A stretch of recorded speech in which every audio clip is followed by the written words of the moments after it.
আল্লাহ পাক সুবহানাহু ওয়া তাআলা কালামুল্লাহ শরীফের মধ্যে ইরশাদ করেছেন, আয় আদম তুমি এই দোয়া পড়ে মুনাজাত করবে, যেই দোয়া রব্বানা রব্বানা, সবাই বলেন রব্বানা রব্বানা যালামনা আনফুসানা ওয়া ইল্লাম তাগফির লানা ওয়া তারহামনা লানাকুনান্না মিনাল খাসিরিন।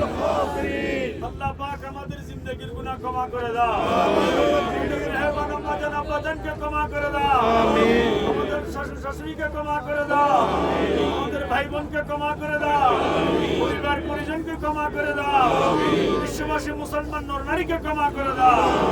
আল্লাহ আমাদের তওবা কবুল করে নাও, আল্লাহ আমাদেরকে বেগুনাহ মাসুম বানায়া দাও।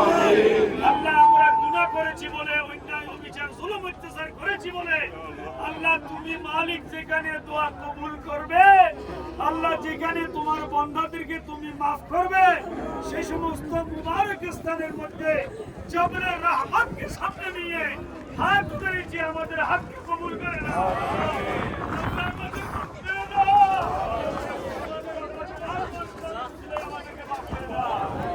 রহমতের আলমের রহমতের ইশারায় আমাদের কবুল করে নাও। আল্লাহ জবরে রহমতের উসিলায় আমাদেরকে রহমত দিয়ে ভরপুর করে দাও। আল্লাহ আমাদের মা জাতিদেরকে কবুল করে নাও। আল্লাহ আমরা পুরুষদেরকে কবুল করে নাও। আল্লাহ উভয়ের উপর রহমতে কামেলা নসিব করে দাও। আল্লাহ আমাদের ছেলে সন্তান পরিবার পরিজন ধন সম্পদ সবকিছু তোমার কুদরতের হাওয়ালা করে দিয়ে এসেছি। আল্লাহ তুমি তাদেরকে হেফাজত করো। আমাদের কাছ থেকে যারা দোয়া চেয়েছে তাদের হককে দোয়া দরখাস্ত কবুল করো। আমাদের ছেলে সন্তান পরিবার পরিজনকে যেন ক্রমান্বয়ে আসতে পারে সেই তৌফিক দাও। আল্লাহ আমাদের হজের কাজ আমাদের জন্য সহজ করে দাও। তুমি আমাদের পক্ষে কবুল করে নাও। আল্লাহুম্মা সাহহিল ইয়া ইলাহি আলাইনা কুল্লা সাহাবিন বিহুরমাতি সাইয়্যিদিল আবরার ওয়া সাল্লাল্লাহু তাআলা আলা নবিয়িল আমিন ওয়া আলা আলিহি ওয়া আসহাবিহি কারীম।